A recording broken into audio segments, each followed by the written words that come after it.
For the library of the Duke's archives of all material pertinent to the Convergence, hail in Orlando, in the first flame we trust. This is transcript officer number 16, record 736F75-6C, commencing log. Now. Ancient Era. Verior Nox.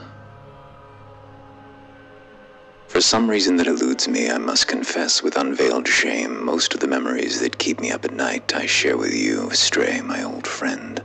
In the thick of battle, I think of beasts' blood, of being drenched and drunk, as my countenance debased hides from sight of those more innocently raised allies found in such lands, lest they glimpse the euphoria of the hunt inside these tired old eyes of mine.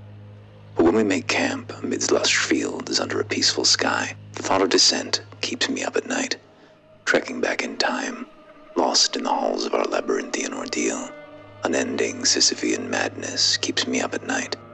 And I have found here in these lands between lands that I should be called into the bowels of the world, for whatever each world I should be called to.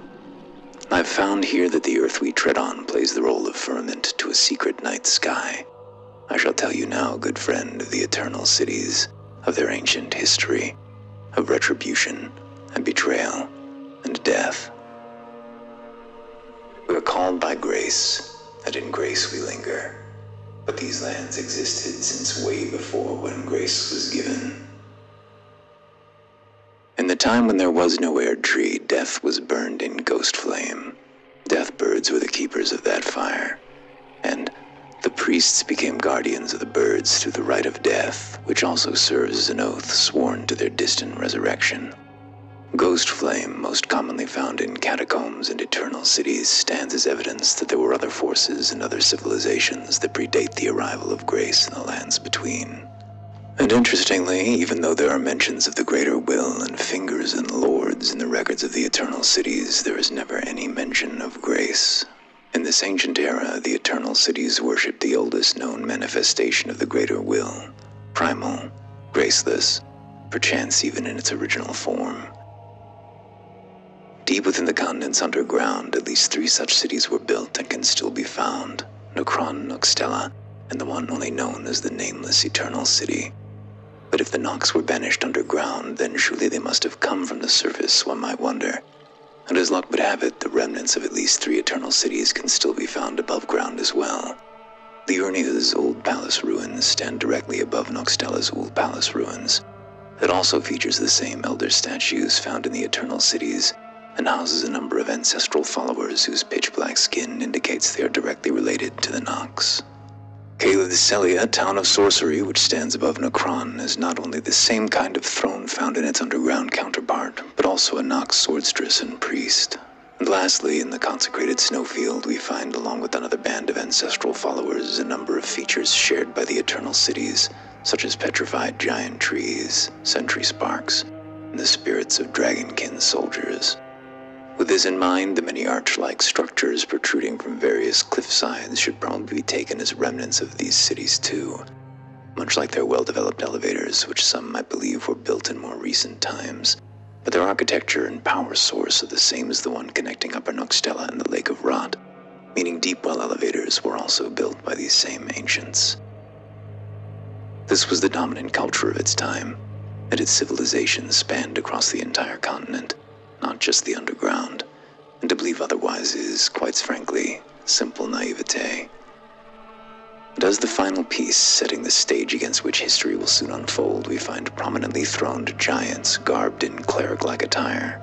We also find the implication to be that such giants were either their rulers or an eminent religious caste, and that in either case, both of which served assuredly under the guidance of the greater will.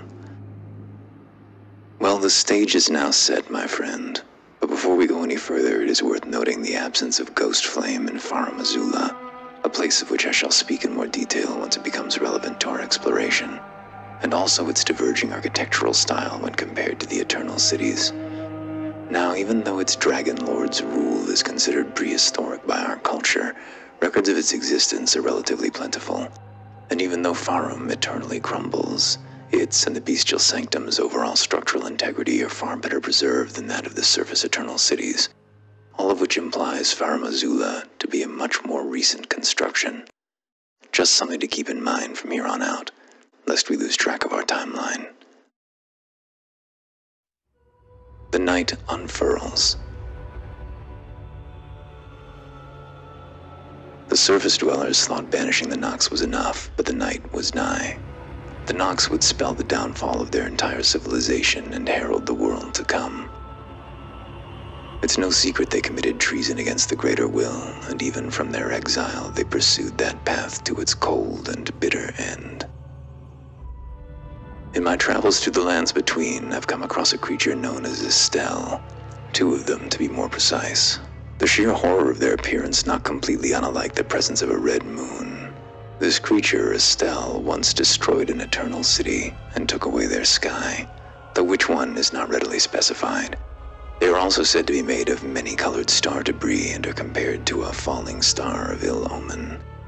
Now all of this is reminiscent of and compatible with a previous point I made regarding the death of an outer god, which was witnessed by Lusat, and the subsequent star showers that originated in many-colored gemstones found in this land, with an implied connection between Lusat's primeval current and the eternal cities being drawn from the starry-like atmosphere around the graven mass in Raya Lucaria, which is very similar to the night sky facsimiles of Nokron and Nokstella. And it seems to me that the utter eradication of the surface eternal cities should make them a most likely candidate to have been destroyed by Estelle. It can be said, then, that Estelle having taken away their sky is a figurative way of describing the death of their ruling outer god. The stars command our fates.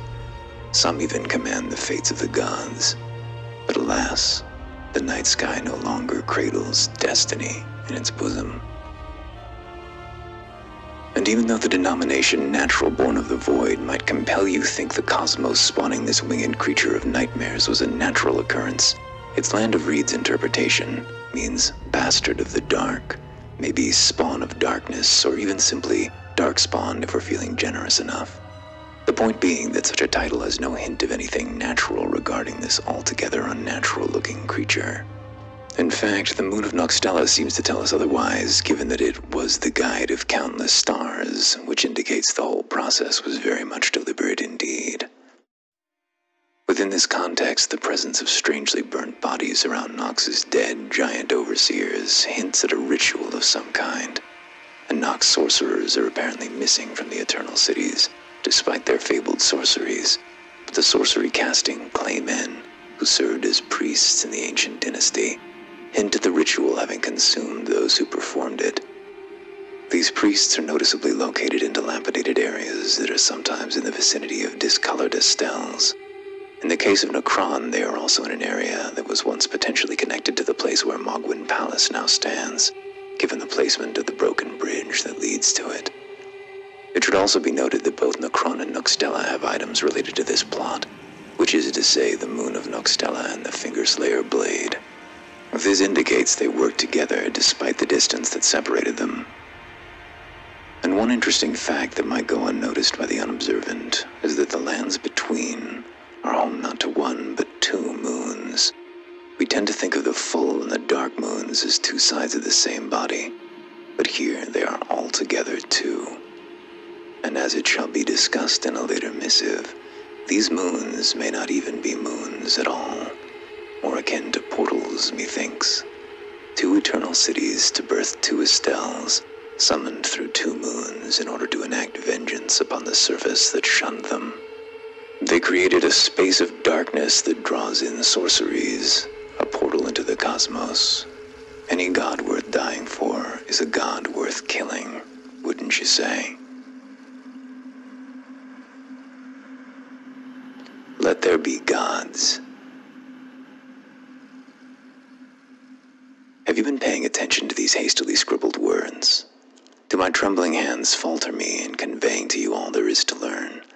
Have you perchance glimpsed the significance in seemingly inconsequential details, such as the fleeting mention of the many-colored star debris Estelle is supposedly made of? Little light remains in this candle, I'm afraid, but I should endeavor to elaborate further on this, if not about anything else, given that it expounds the true and monumental consequences wrought by the night's vengeance. The many-colored star debris that burst Estelle means that the one god the Nox contended with was not a single star, but a whole constellation instead. Such a revelation seems innocent enough at first glance, doesn't it? But this fact gives rise to the possibility all other outer gods were born of this single one god's shattering. Life sprouts from death, as it does from birth. Such is the way of the living, after all. In truth, remnants of the powers controlled by different outer gods can still be found in the eternal cities to this very day. There are madness-inducing Miranda flowers, serpent arrow-dropping poisonous snails, and of course the rot of the Grand Cloister, and the blood of Mohgwyn Palace. And in light of all this, we can perhaps add some more context to those burnt bodies that we spoke of. My first impression of them was that maybe they'd been sacrificed to fuel some manner of ritual, but upon closer inspection I realized they are not really the bodies of people who'd been burnt. They're something else. My first encounter with them was in Nokstella, surrounding a giant's throne guarded by a dragonkin soldier. There they're found sticking out of the ground from the waist up, which is weird enough in its own right. But then later I've also found them sticking out of the walls of various buildings as well. And the distinct impression they left me with is that they were summoned to this place, a byproduct of the ritual rather than its catalyst.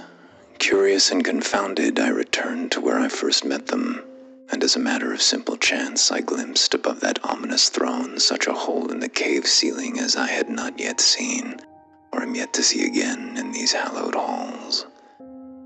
Now, given our discussions of meteors and falling stars destroying eternal cities, one could be tempted to view this hole as having been made by one such celestial body as it crashed down on Nokstella. But there is no crater beneath it, no large-scale destruction to be found. The burned bodies, the columns, the throne and its giant, and all the buildings standing right next to it are intact. This cannot have been the point of impact where a meteor fell. This must have been the point of exit through which something got out. The darkness they brought into being did more than simply channel the self-righteous deicide they'd bargained for. From it was summoned henceforth to the lands between the presence of a newborn pantheon. Blood and rot became the ruin of their sunken, shimmering world, while other forces would sear their ruinous fate into the world above ground. Nokstella faced more direct consequences for their own actions than Nokron did, but death came to both cities regardless.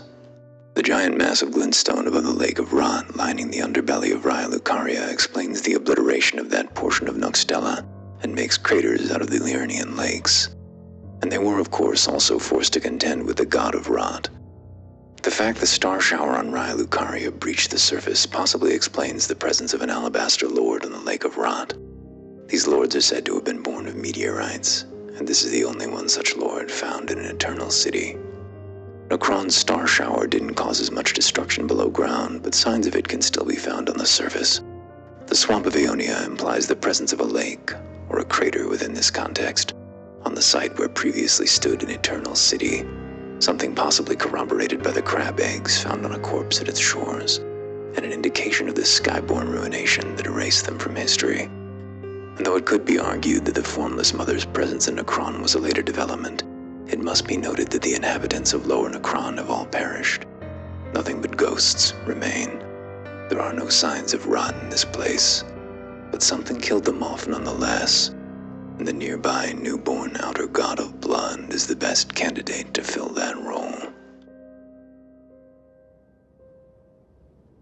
And similarly to how Nokstella eventually sealed away the god of Rot, the bridge connecting Nokron to the palace now known as Mohgwyn Palace had been destroyed, functionally sealing it away from the bulk of the city. In the wake of their calamity, the god of Rot seems to have risen as the predominant force, at least in the underground, at least for a spell. This is implied first by the Mushroom Crown, whose records state that long ago great lords served the Scarlet Rot, and also by the Antspur Rapier, which drips with scarlet rot, even though giant ants don't actually cause any rot buildup, a fact that indicates they may have been afflicted with this malady during some undisclosed period of time in the past. As I'm sure I've told you, the Elden Ring and the Greater Will possess both rot and accursed blood as some of its inherent components. Melania, the beautiful and fierce goddess who was born into Rot, stands as evidence of the former. Morgoth Moog and the crystal tear that purifies his curse stand as evidence of the latter, since these tears are formed where the Erdtree's bounty falls to the ground.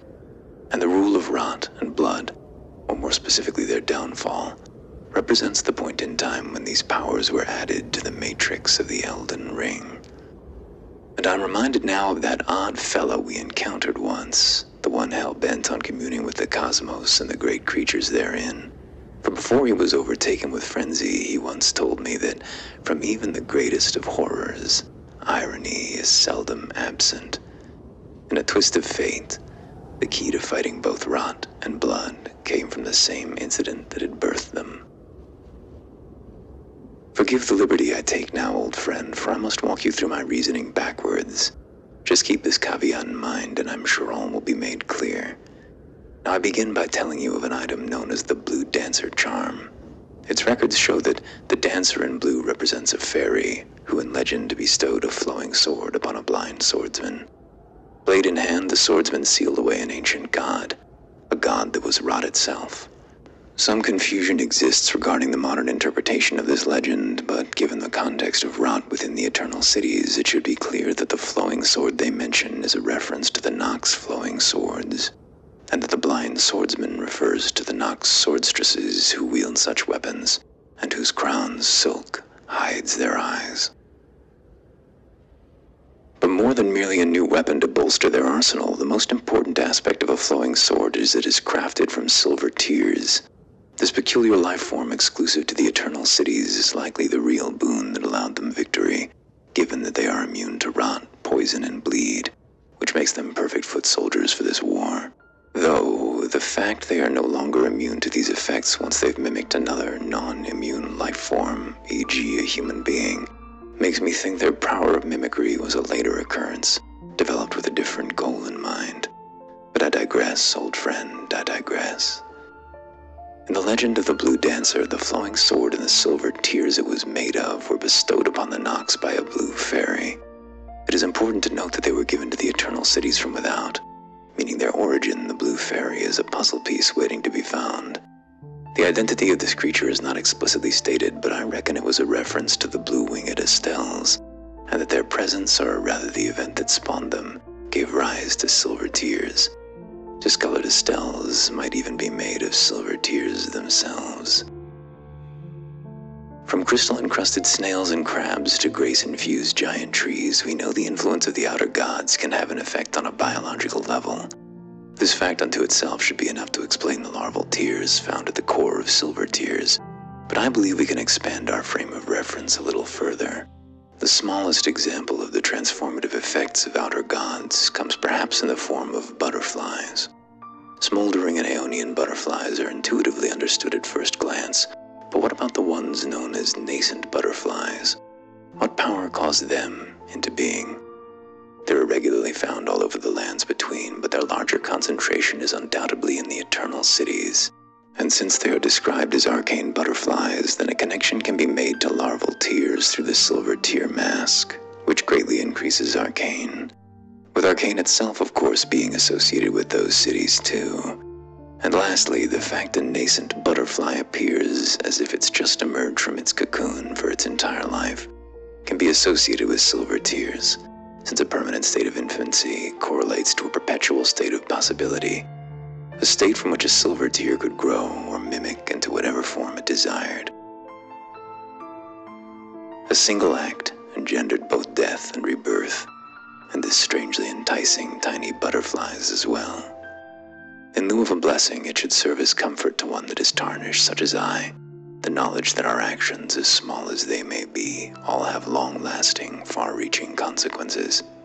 Even if we lack the prescience to know where they lead, with the benefit of hindsight, one needs only to connect the dots in order to see all the pieces falling to their places. Do not underestimate the flapping of a butterfly's wings, my friend, for you never know what manner of storm they might portend.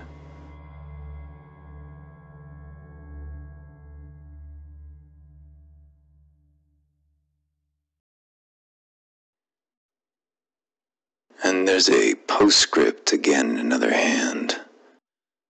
Bob has a way of recasting the assertion that we're made of star stuff as an accusation. I'll keep close count of the moons tonight.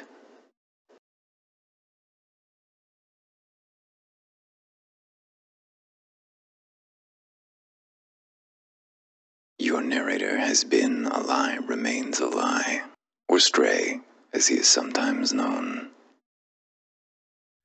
Thank you all very much for watching. Special thanks to all of my patrons: John, Ethan Finlay, Sinclair Lore, Balam, Several Bats, Steel Vampire, Sam B, Young Ivalif, Hubal, Taylor Reed, and Morgan. If you wanna help support the channel, being a patron isn't the only way. Alternatively, feel free to share this video on social media.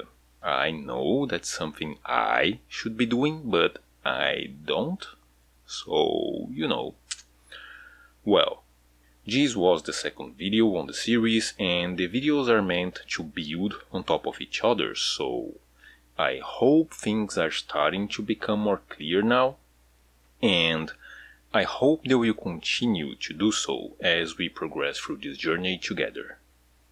The rest of the videos are a bit longer than these first two, especially 3 and 5. So if you've been waiting for that longest form deep dive I did for the other games, then you're in luck, I guess. Let me know what you think, as always. I really enjoy reading the comments. I hope you had a great time with this one. Until next time, stay safe and see you around.